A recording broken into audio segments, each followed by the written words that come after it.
Welcome back to Relationshit. I am so excited about this episode. You literally have no idea because I'm a Scorpio, so I like talking about sex naturally. I thought you told me you were a Virgo 10 seconds ago. Rising.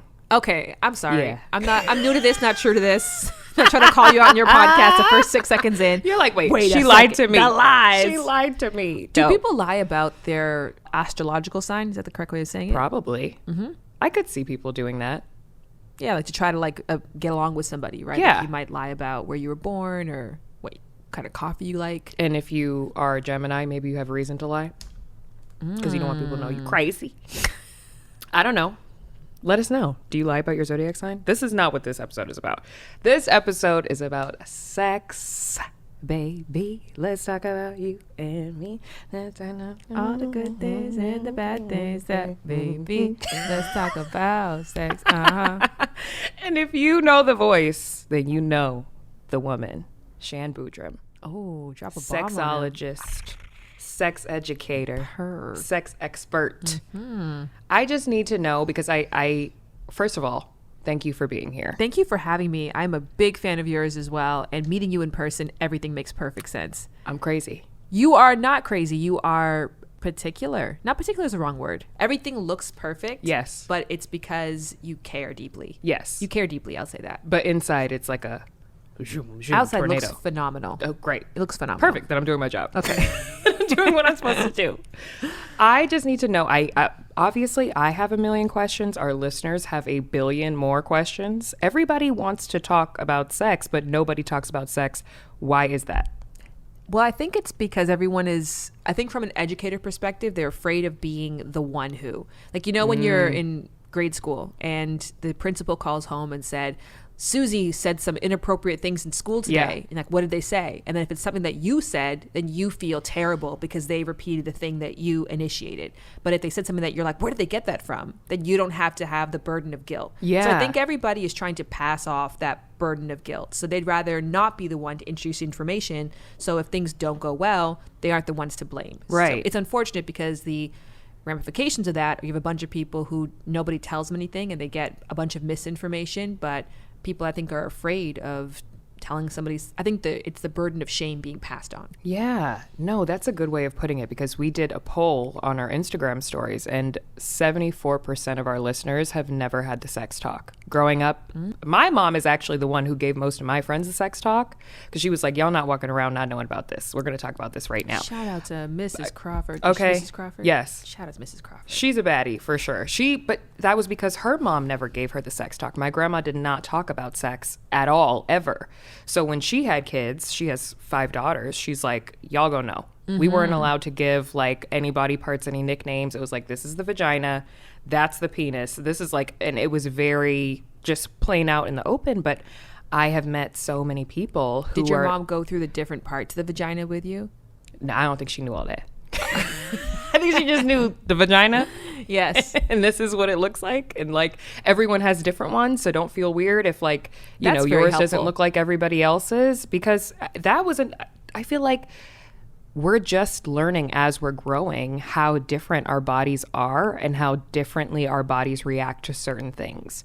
Because even when I talk to my girlfriends about oral sex, some of them are like, I don't like it.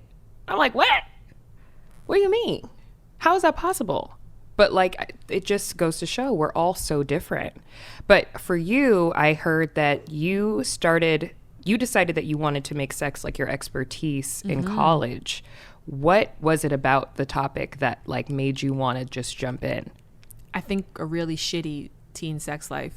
It was the fact that, to be honest, if I really backed it up, I was drawn to sex relationships in the body at a very young age. I'm talking like 5 years old. And because I was naturally drawn to it, I think from an age appropriate standpoint, I don't look back and think like I was deviant. I think I was treated that way, but I was like, no, I just knew that this was a pure, good, and happy part of my life that if I interacted with in a responsible way, I would not only benefit from it individually, but those around me would benefit from it. Yeah. But I grew up, I have a West Indian family. And Same. Oh, really? Yes. That makes sense. From Jamaica. Oh, Guyana.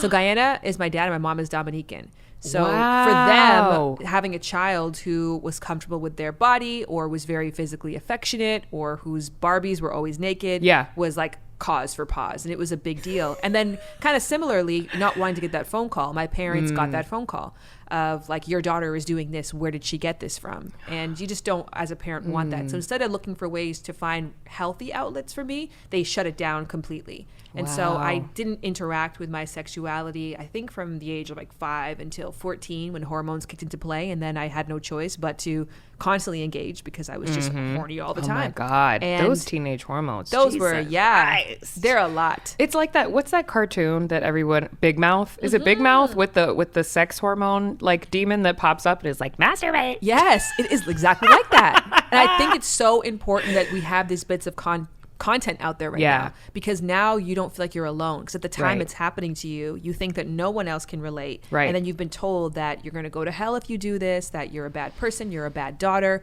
and so when you have these feelings, you're like, there's something deeply wrong with me. And so I had that feeling of there's something deeply wrong with me. And so in essence, I still had the urges though, which caused me to act out in ways I wasn't proud of.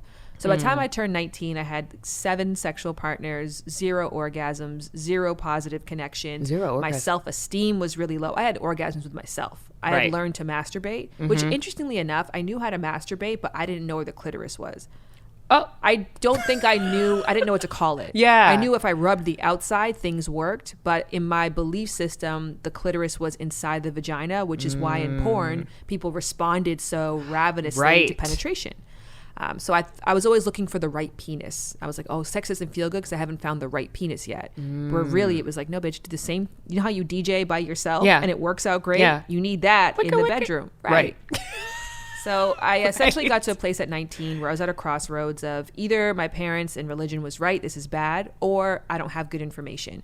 Like, before I go and devote my life to nunnery, let me just see if there's more information out there. So I went to a library and I read every possible book about sex and realized there was great information. But to me, I would never naturally find that unless I'd hit rock bottom, because it wasn't interesting. It wasn't sexy. It wasn't palatable. It wasn't the coldest winter ever. It wasn't Gossip Girl, my favorite TV show. So I thought, is there a person who can make sex education sexy?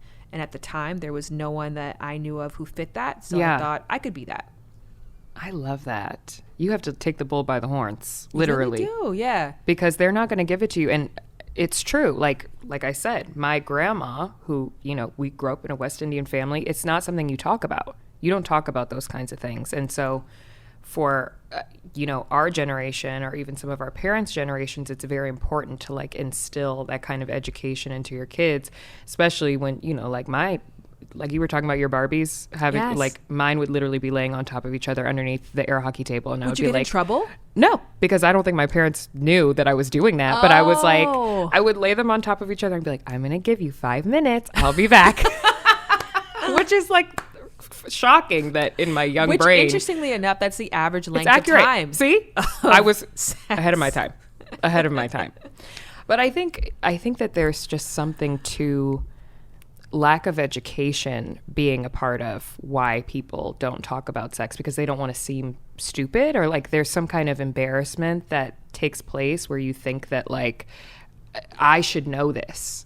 Because we've gotten a lot of questions from people who are like, this is my first time. I'm 30 years old. I'm 20 years old. Like, I'm the first one out of all my friends who hasn't had sex. Like, what are tips for first timers, I guess, straight out of the gate? Because some people don't even know what that feeling is like. I think as a first timer, you're at an advantage in many ways because you don't have that burden of knowingness. The better way of putting this, but kind of like what you were just saying. What really struck me as so crazy about this space is you're not encouraged to get a sex education. We all acknowledge we didn't get it growing up. Majority of us didn't have healthy examples of relationships growing up. We're not taught this in school. Right. And yet, if you were caught reading a book, you'd be the loser. You'd be the weirdo. Yeah.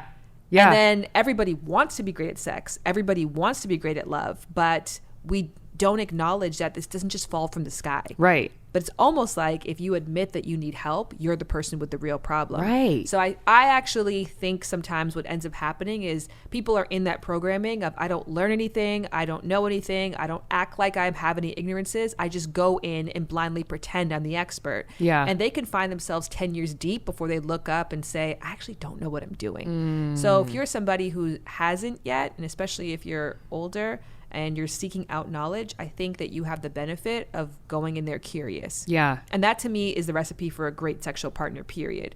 I think the person who says like, I'm amazing in the bedroom. Right. Oh, bye. Because I don't think you're going to come in there. You know what I mean, it's like if someone says to you, like, I'm going to cook you the best spaghetti ever.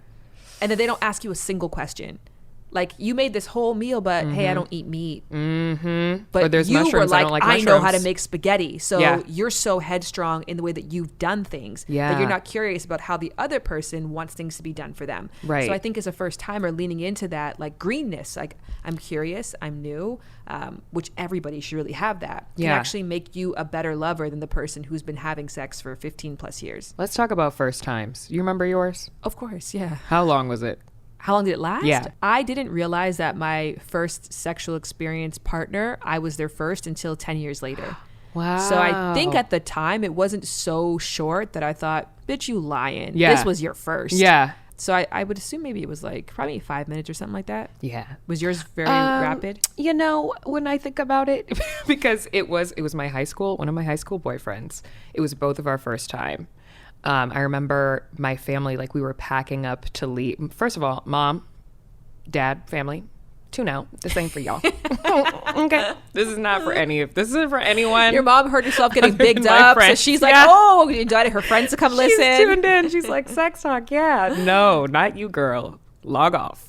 Anyways, we were moving states, and so my entire house was like packed up with boxes, and my high school boyfriend and I were like, we need to make this happen before I leave. Like, let's just do it. Like, we want to be each other's first. Let's just do it. So we go down in the basement. We're surrounded by boxes. There's literally nothing. There's nowhere to lay down. There's a couch, but like we were like, maybe we'll try it standing up. He put it in. He took it out. We hugged each other and we cried. That was it. Wow. So maybe you both cried? Yeah. That's lovely. That's lovely.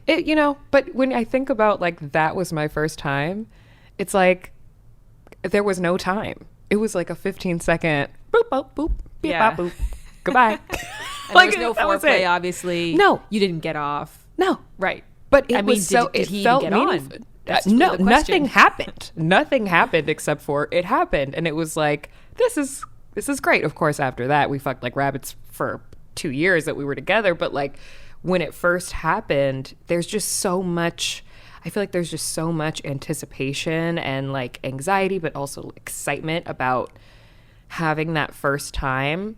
But it's never, if you would have told me when I was like, I don't know, whenever I first learned about sex, that my first time would be surrounded by packing boxes, standing What up were the in the middle of a tears room. of what? I think just like excitement for each other. Oh, wow. This is actually one of the loveliest experiences I've ever You heard think before. so? It really is. I honestly feel like I thought in my mind it would be like on a bed of roses. There would be maybe not champagne because I was too young, but like maybe champagne shit. But like chilling Well, yeah, I mean, sure, grape the cider. aesthetics could have been better, but I Yeah. think that the conversation before, there was no coercion. Both of you really wanted it. It was symbolic for you. You got together, and I mean, yeah, the sex could be better, but I think the fact that you cried afterwards and like, wow, we just shared Yeah. something really special together, and you both would look back and remember it that way is really cool. I wonder if he looks back. Maybe he does. I haven't talked to him in forever, so I have no idea. Shout out to you, X. Also, don't Exactly. listen to this podcast. Not for you. No, not for you. Please don't put too much emphasis on, because you gone. So don't worry about that. But like, I feel like most people, when they think about their first time, it's not at all what you think it's going to be. So I feel like if you don't have any idea of what it's going to be like, don't put too much pressure on it being some kind of aesthetically pleasing experience, because sometimes it's not like that. Sometimes it is in the back of a car, and that's fun too. Like, I think that we just have it in our minds that it's going to be, that we're going to for sure orgasm. It's going to be the most incredible experience of our lives. Or some people have like that fear of like, am I going to bleed? Am I going to like, what's going to happen? But I just feel like we put too much pressure on it. I think if sex is authentic, that is, to me, the baseline benchmark of Yeah. a good sexual experience. And authentic can be that the other person couldn't get hard, and we talked about it and had a great conversation afterwards, and nobody got off, but we got to a different level of intimacy. Yeah. And we allowed ourselves to be in that space given the circumstances that came up. And I love authentic sex in all. I have my husband started off as my fuck buddy. Can we swear in this podcast? It's called Relationshit. Okay, good. You know what? I just keep being so like casual with the Yes. language. Don't be casual Sorry. with the. Do not unleash the beast. But at the time that I met my husband, I was looking for a fuck buddy, and I mean like I was auditioning people. So I would have a How dude did come that over. work? I have somebody come over, we'd make out, and then I'd be like, yeah, not my vibe. And so I just kept doing that. I was at a phase in my life where I was not in a healthy mental space. I'm an immigrant to America, and I was at risk of being deported. So nothing was really stable. Yeah. And I was just like, you know what? I just need pleasure for pleasure's sake right now. Right. So I would just put on a sports bra and some sweatpants, play some Beyonce, invite a dude over. We'd kick it. If we made out, so be it. And if Yes. I wasn't feeling the vibe, they'd go home. And so my husband came over, and he was in that like group of people, and he got past the makeout, and he started like going down on me. And when he was going down on me, he was fingering me, and the look on his face was that of like a painter. Like it was like he was so in tune with the work, you know, like really authentically showing up in the moment. And I was like, this is great. Yes. And I just feel like your story just sounds like authentic. Thank you. Myself in the U-Haul boxes next to me at the time. Thank you for that, because it didn't feel like that after. Well, it did in the moment, but like after I had like a actual sexual experience in a bed, I was like, oh, this is nicer. I like the bed. Well, see, like my experience of my first time, you know, I didn't even know the person that was their first time. Like that was how inauthentic Right. that experience was. Yeah, that makes sense. And honestly, even when thinking about like you talking about that experience with your husband, which literally almost made me tear up because so beautiful. I feel like I was in the basement hugging you guys as you told the story. I could feel my soul creeping down the stairs and then being like, I'll join this hug. Admiring. I know. Oh my God. But I feel like, you know, even if you have had sex plenty of times, when we think about like what's the best sex you've ever had in your life, I always feel like it's not necessarily about like, if I'm speaking like heterosexually, it's as a woman, like it's not about like the biggest dick I've ever had or like the, you know, whatever. It really is about the connection for me, like the emotional connection that you have with someone, I think is so much more important than like the physicality of things. Mm-hmm. Do you agree? I agree if you agree. I agree that whatever is important to you is what you should prioritize. And if you feel like, and a lot of people agree with that. Yeah. Like that should be a normal way of thinking about sex of, I'm a really big fan of sex needs two things to be great at the base. You know, me three authentic. I'll add that to the list. As of today, it's my third thing. Yes. But consent, massively important. Intent, mutual intent. And then authenticity. But to me, mutual intent is like, why do you want to do this? Yeah. Do you want to do this because you want to get to a level of intimacy with me that you haven't achieved before or that you want to get back to? Do you want to do this because you just want to nut and go to sleep? Do you have a Charlie horse and having an orgasm helps you get rid of that? Like if you've got one idea of what you want and I have a different idea of what I want, we're not going to have the best sexual experience together. Because to me, good sex isn't just about the moment, it's 3 weeks after. Right. Do I look back on that and be like, reminisce and say that was a great time? Or do I get that feeling of guilt in my stomach of like, oh, why did I do that? Yeah. And if I have that, was it really great sex? So I think that intent part is really important. And for a lot of people, their intent for having sex is to share in a deep emotional bond and then to have that manifest in the physical. Yeah. And if that is your intent, finding somebody who's on the same wavelength is make or break for good sex. Well, let's get into some people's truth because the people have a lot to say. And I want to make sure that we get to, there's like a lot of overarching questions, but there's also some specific ones. Do you do your own makeup? Yeah. It's so good. Oh, girl, I don't have time for Even your to touch my lashes shit. are I don't do those. seamlessly. These are extensions. Okay, it's phenomenal. But you have, these are your lashes? They are, yeah, because I can't be you. Girl, bye. No, because you are what I pay to be. No, that's not That's- true. you You're a know little it bit is. more. You know it. Okay, No. listen, we're flirting right now, everybody. No. Sorry, back to your questions. I know we're off track. A lot of people had questions about pregnancy sex actually, because there are a lot of people, and even people who have not been pregnant, that are like, I just don't feel sexy. And I see that a lot with like new moms and like new parents that have been asking questions about how do I kind of get like my sexy back? How is it for you? I think a really big thing is to meet yourself where you are. I think a lot of us we have these, even a mindset is aspirational. Like, get confident with your body. Like, just be confident. Like, you can't just, like, I can't just be great at golf. Yeah. There's a process and there's a period of time that it will take before I'm there. And so from then to now, I can work on myself in ways that are small and meaningful and impactful towards my long-term goal. But in the meantime, I got to meet myself where I am today. And if today I'm not confident, then today we're having sex with the lights off. Period. Today I'm having sex with a full bodysuit that's fishnet. Yeah. That keeps things together in a way that I like. You know, today we're using lube because I'm not sure if I'm going to lubricate or not. And I don't want to put myself in that position of being like, oh shit, like we're now 5 minutes in and I'm really uncomfortable. Yeah. So it's meeting yourself where you are and purchasing or putting a plan of action around that you know you're going to be comfortable in regardless of how you show up or how things end up being. Yeah. So don't think about like, here's who I want to be. Think about here's who I am and what does the me right now need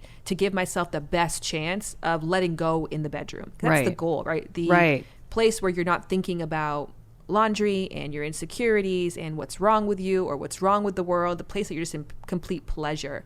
Right. And there might be some things that you have to do preemptively to get to that spot.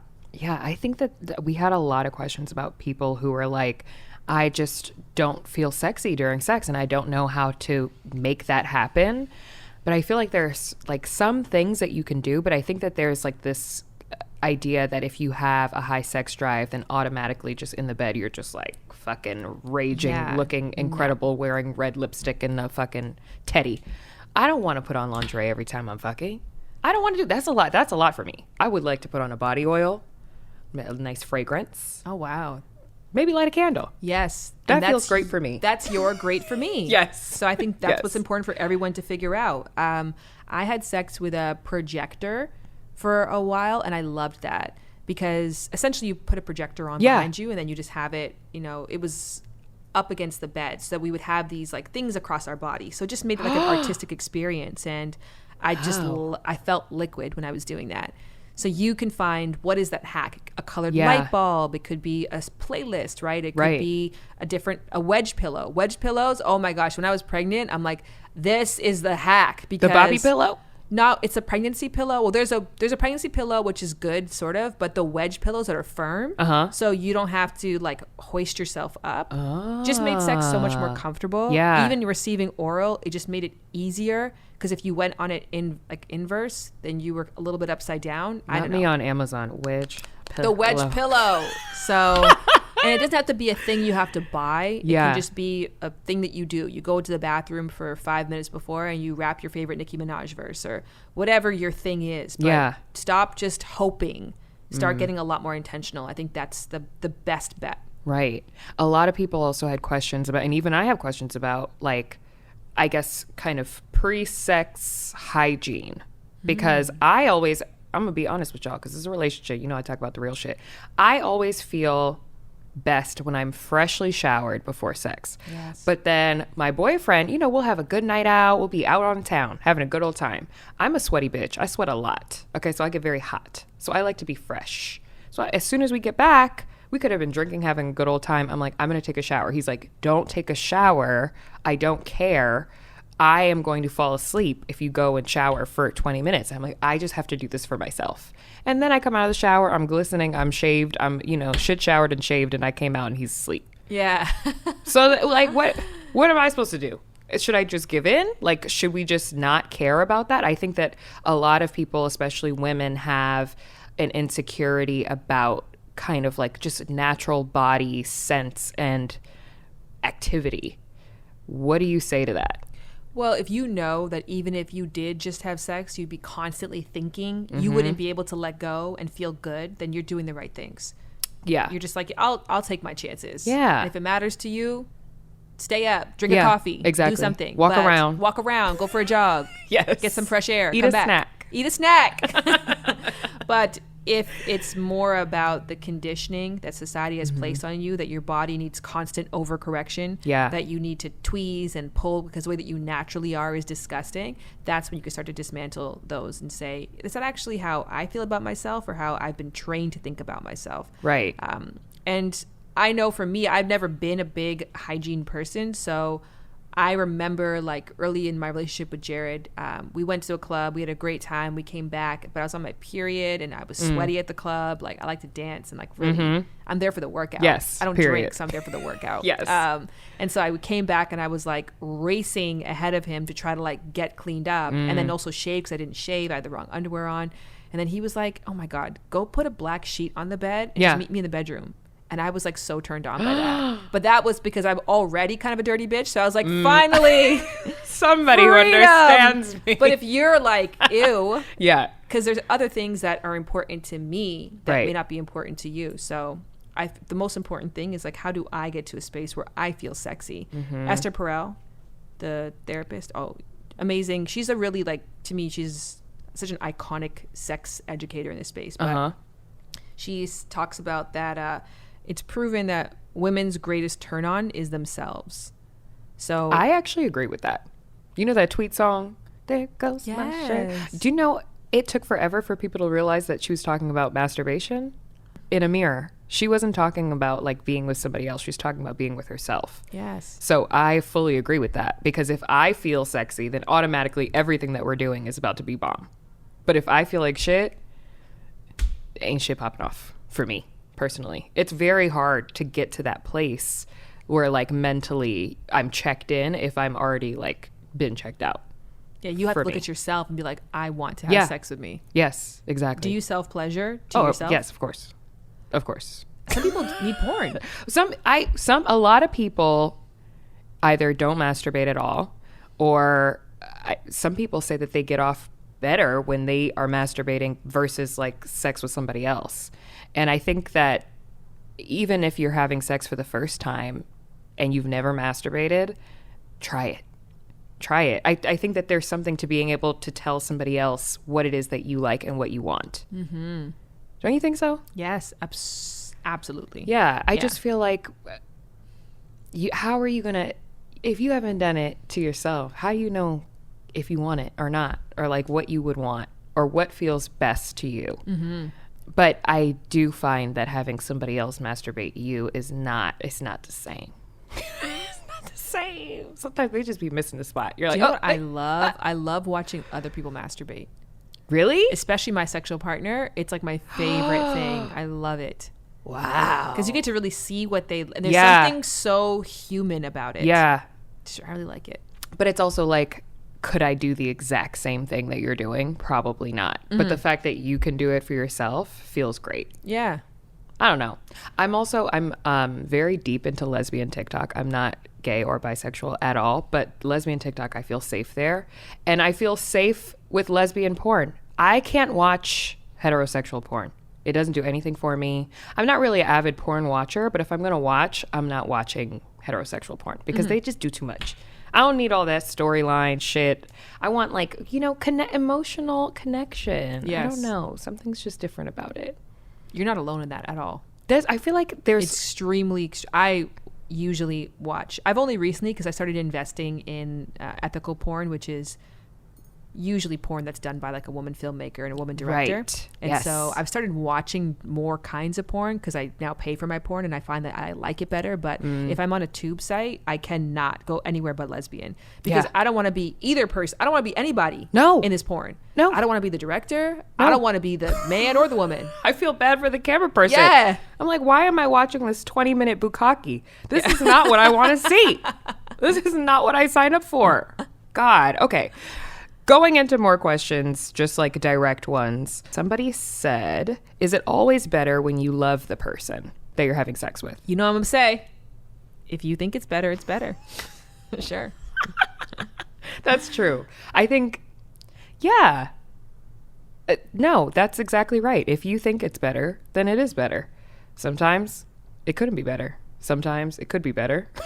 I think it really just kind of depends on you and the other person. Because you could love somebody that you have no sexual chemistry with. Right. Or who's never given themselves the benefit of sex education. Yeah. Doesn't know anything and has lackluster techniques. Yeah. There were some questions from people who said, like, I am madly in love with my partner, but the sex is bad. What do I do? So to answer your question, person, no. It's not always better. Right. That's the answer. What is your advice to those people where they have no sexual chemistry, but they are romantically just head over heels for the person? If you have a partner who feels like they're willing to learn, you're in luck. It's a skill. Right? Yeah. Like if you came to me and said, my partner can't cook, what should I do? Yeah. I'd be like, sign up for some courses, Yeah. buy some books, watch some videos. Get some pots and pans. Get some pots and pans, get the cookware, Yes. practice in low risk environments, and have a dinner party maybe where Yeah. you debut some of your skills. Like Start off with eggs. start off with eggs, start with rice. Yeah. You know what I mean? Like there's a tried and true system that we can put into place. It's no different for sex. Yeah. I think we make it so different, but it's really just a skill set. And like I think it's more of a skill set like dancing, right? Because you could be a dancer who knows all the moves, but if you don't have that je ne sais quoi, that flow or flair to it, you're not going to look the same as the other dancer who does have that. Right. So yes, if there is a certain, you can learn a lot technique wise, but eventually you have to make the moves your own. That's what makes you an exceptional dancer versus a dancer who knows choreography. Yeah. So I do think that, but you definitely can learn. If you have a partner who's willing to learn and is open to feedback, you're in luck. Because some people aren't. Some people are like, this worked with my last girlfriend. We were together for 30 years. Okay. And where is she now? Right. Well, no, I've had people, my first episode of my podcast coming out is about my lack of ability to orgasm from penetration alone.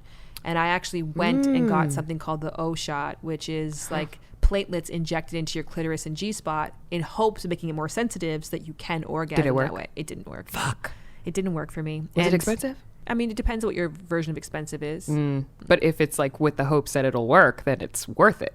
Yeah, I mean, I could justify, if I really stretch my mind that it did something, but it didn't do the thing that I like wanted it to do. But in that episode, I had like submissions from other people who couldn't orgasm from just penetration alone, and people were saying things like they've had partners say, "You're a lesbian. Like if you can't experience pleasure this way, everybody else did. You're the problem." You're confused about your sexual orientation. Okay. So those are the partners you can't teach. And if you're listening to this and your partner is telling you anything is wrong with you because you can't achieve something that they have achieved before with somebody else, run. Literally tell them to go fuck themselves, because what is that? And especially like with a topic that the reason why we're keeping everybody anonymous for this episode is because the topic of sex is so like vulnerable for people. And when you're speaking so ignorantly about something that's vulnerable for someone, it's just like, who the fuck are you, sir or ma'am, or who? Yeah. What?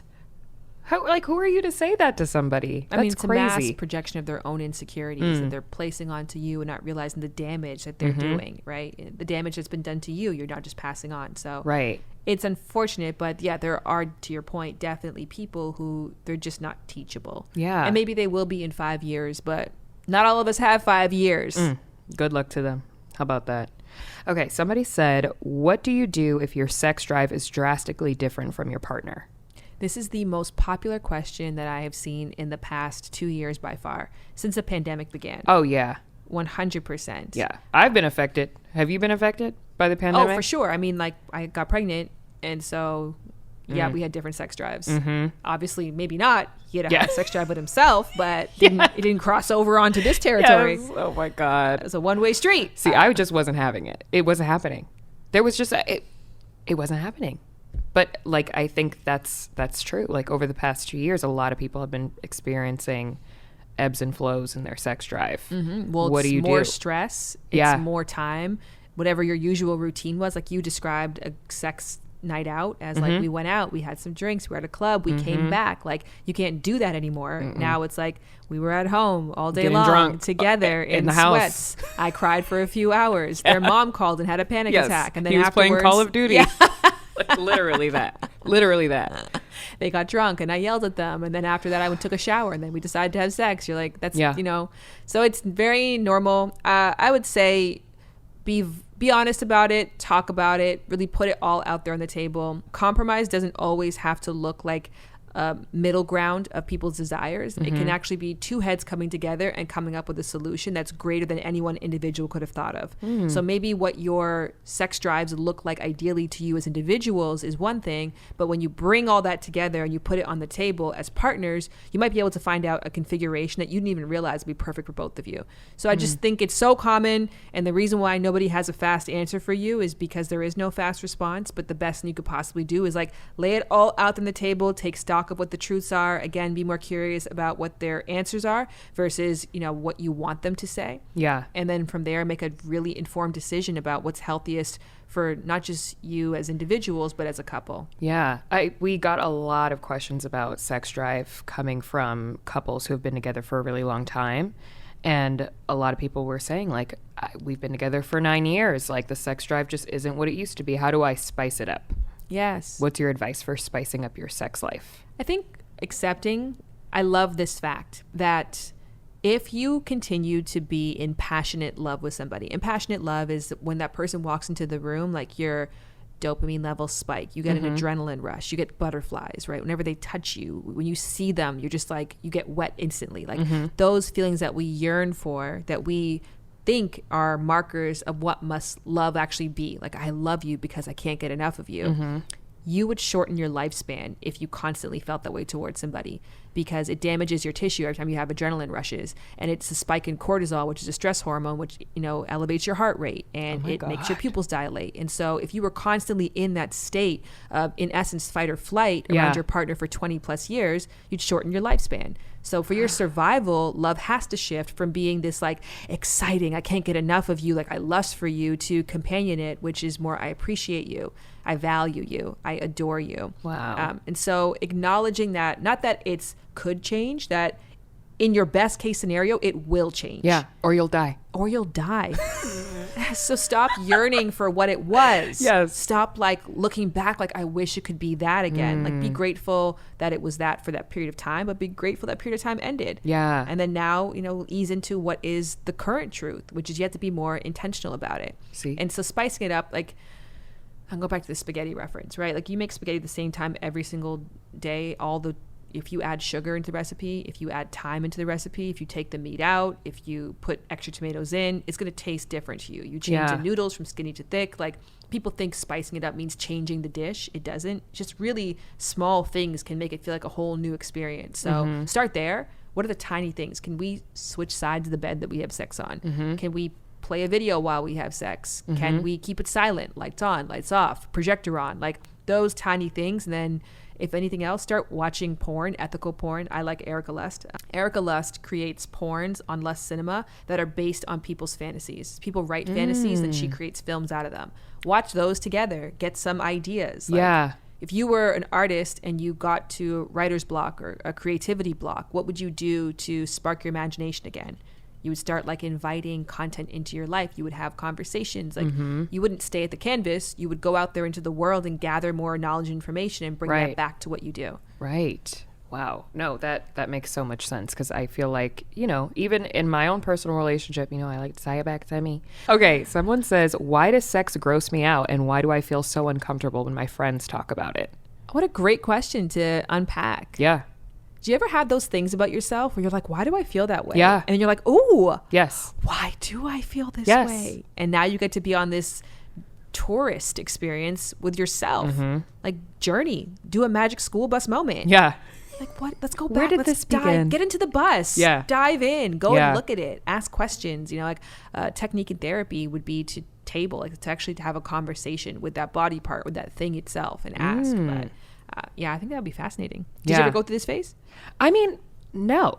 Yeah, I've always been very intrigued your mom, and Mrs. into Crawford. sex. Yeah. Shout out to you who's still listening right now. See, she's definitely still, oh my God. She's going to be like, I loved the episode. She's like, she loves everything I do. Well, she's a ride or die for real.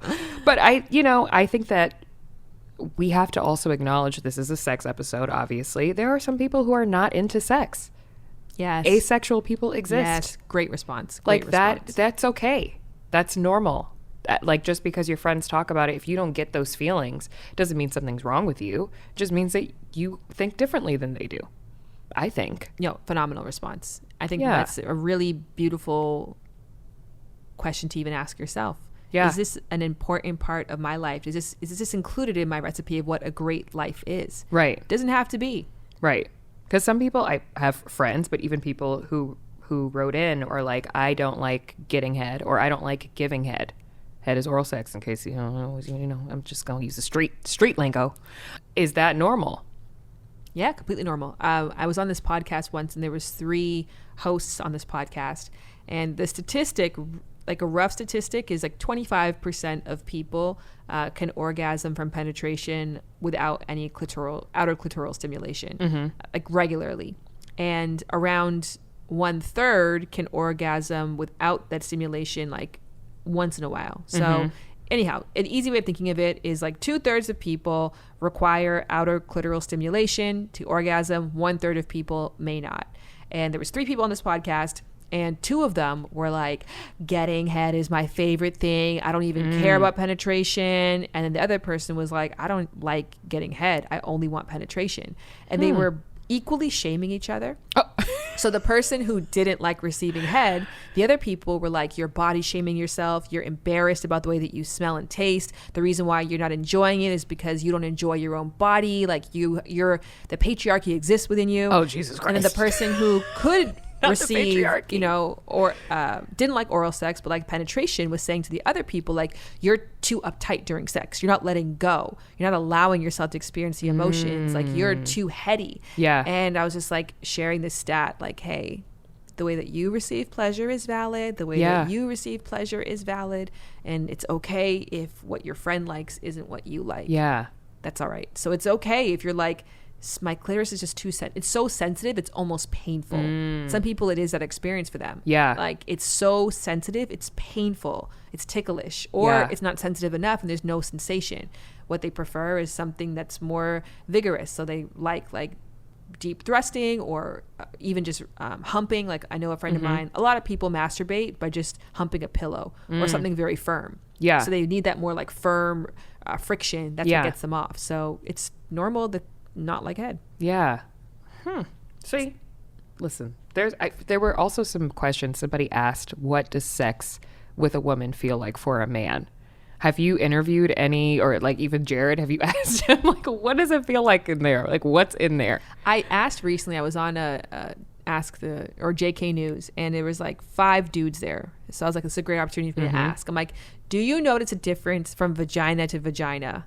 Like, if you were blindfolded and your girlfriend was laid out on a table with 4 other people, would you know? And they were all like, nah. Fuck. They were like, I guess you Mine might different. kind of know, because the whole point, there's a book that I listened to that I liked. I can see how it could be problematic in some cases, but it's called Why Men Don't Love Women Like You. And a part of the thing that he was talking about constantly is like, stop saying you have bomb pussy. Oh, that is not the thing that makes you a great lover or makes you a great partner. All pussies are the same. It's the attitude, it's the enthusiasm, it's the skill set, it's your desire to be there. But like, there's no real difference in terms of sensation. Now, there is pairings. I think that's probably more an accurate thing to say. Like, if you have somebody with a very small penis and you've got a wider vagina, there's going to be a difference. When I went and got that O-shot done, you know, they do vaginal tightening there. And she said that one of her clients described sex as throwing a hot dog down a hallway. Oh, Jesus. Like, there was just so she would need a very girthy partner. So there are pairings that do have to, if you're on the larger side or on the smaller side, you probably would notice a difference. Yeah. But for everybody else in between, probably not as much as you would think. Wow. Well, you know what? I like that whole analogy that there's no such thing as bomb pussy, but I'm going to go on the record and say mine is bomb. Tell us about it. What makes it bomb? It's small. She's very tiny. But which is another thing. I feel like I was just having this conversation with one of my best friends because she was like, my pum pum fat. Like, I don't know. It's just big. It's big. And she was like, and I was with one of my other friends who has a small one. And she was like, we were just like looking at each other. It's like, weird.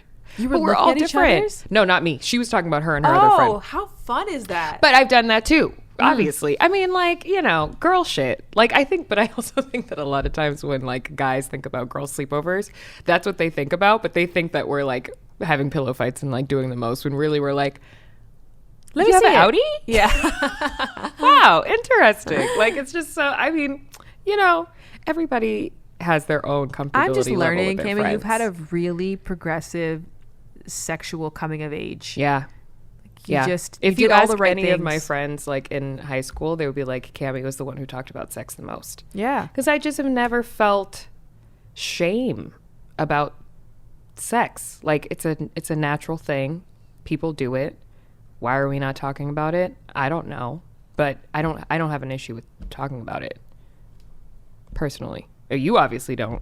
No, not now, but I had to teach. I'm almost doing this job in spite of, right? It's not as a result of. It would make sense for me to be you, right? Yeah. Too, because it's Yeah. a continuation of what good sex has done in my life. I'm doing this in spite of, like in the face Yeah. of bad sex, in the face of shame, in the face of repression. So But we need that, obviously. Like the people who are listening need that because, like I said, 74% never had the sex talk. I mean, did you ever get the sex talk, like a proper sex talk? I did sort of this is what my parents did that I think was a good effort. They said, if you have any questions, you can ask.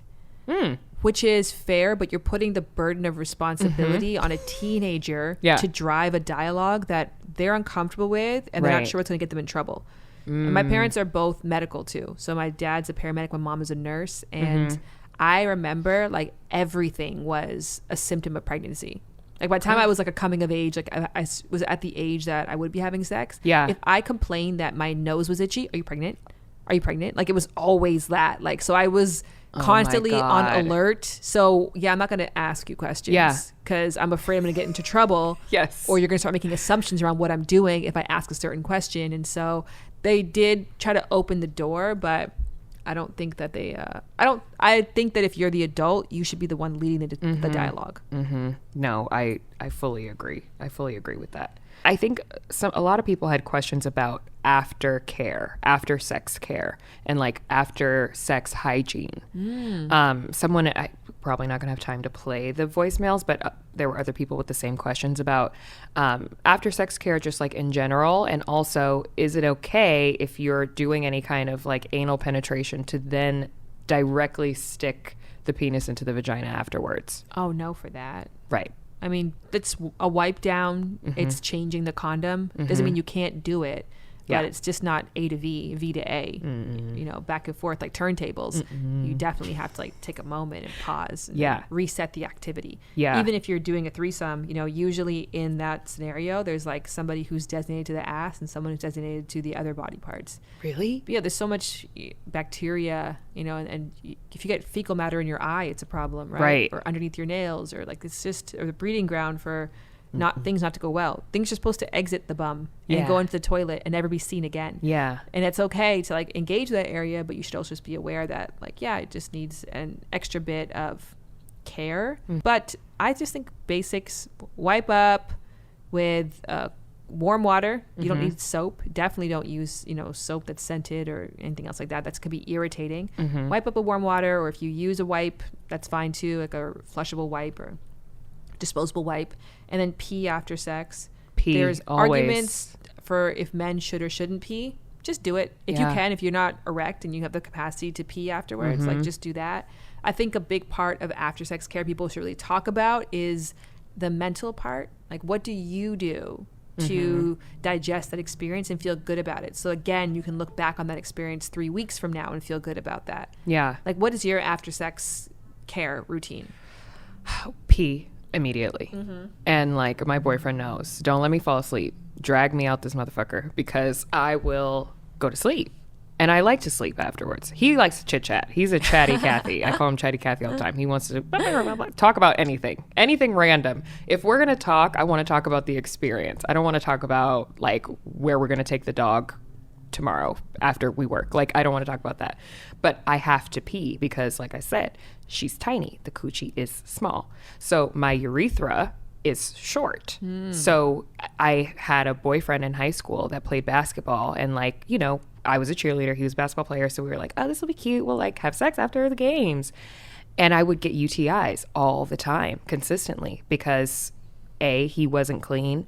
I wasn't peeing directly after. Like, these kinds of things can contribute to the reason why you're not feeling your best down there. If you have a vagina, it's just not like you have to pee after. So peeing after is my go-to number one. What about you? Yes, definitely peeing and then wiping up with water. And then I do need to either talk about it or cuddle. Like there needs to be like a close, like an agreed upon close. Yes. I don't like to just like separate and pretend it never happened.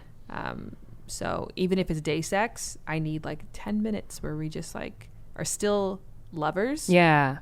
Like I don't want to feel like the exchange is over. Yeah.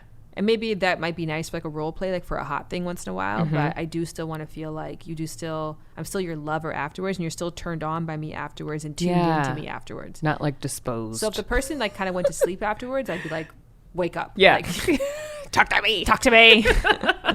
Why the fuck does noisy air always come out after doggy style? What is the science? I mean, it's just physics, I would assume. Yeah. Talking about a good old-fashioned something queef. is pushing in while you're bent in a certain position, and then you're bent like that, and then it's like when you're watering, you have the hose. Yeah. And then you've got like a crink in the hose, and then you undo it, and then the water sprays out. Yeah. It's like the air is getting trapped in that one pocket, and then you straighten up, and then it just all flows out. Yeah. So there's probably a physicist or someone that can come on and really explain why, but it feels like, science. Yeah. But I feel like people are really insecure about queefing. Some people probably don't even know. Obviously, the way that they put it is probably better. Why does noisy air come out of the vagina after doggy style or any kind of sex position that has you bent out of normal shape? But I call it queefing. But then when I said it to my boyfriend, because I queefed recently, and I was like, I wasn't a fart. It was a queef. He was like, what the fuck is a queef? Really? Yeah. Oh, that's I was sweet. like, well, what do you call it? He was like, a pussy fart. Oh my gosh. I call it a vart. A vart? Yeah. But I like queef. It sounds queef. Yeah. It sounds like posh. it has a crown on. It does. Queef. It does. Look at your hand right now. Queef. A long cigarette. It's a queef. Oh my God. Okay, you have to come back. Yeah, speaking of long cigarettes, This that's what you do after sex. yeah, Right. In the 80s films. literally. Why don't people do that anymore? Lung cancer. Oh yeah. Yeah. Oh yeah, that makes sense. Oh my God. Okay. Heart well, disease. thank you so much for this. I feel like everybody listening, you've definitely taken something away from this, but where can people find you if they want to hear more? So I have a podcast coming out October the 6th. It's called Lovers and Friends with Shan Boodram and with Kamie Crawford, who will be a guest on this podcast. It is, I have been putting out a podcast, girl, since 2004. Yes. So it's taken me so long to come up with a format that I like, to find a home that I like. I'm really excited about it. And I would love if people just gave it a shot. Yeah. And obviously your Instagram, socials everywhere. Who YouTube, cares about that? TikTok. Who gives a fuck? Yeah. Listen to the fucking podcast. Listen to the podcast. Listen to the back. If you don't listen to the podcast, you're going to have 7 years of bad sex. Oh, you give them that chainmail. Exactly. Pass it on. Thank you so much. Thank you so much. This is a Hi, joy. I'm Kamie Crawford, host of the Relationshit podcast. Thank you so much for watching. If you like this video and want to see more videos, click below to subscribe and like this video for more Dear Media content. So shut up and listen.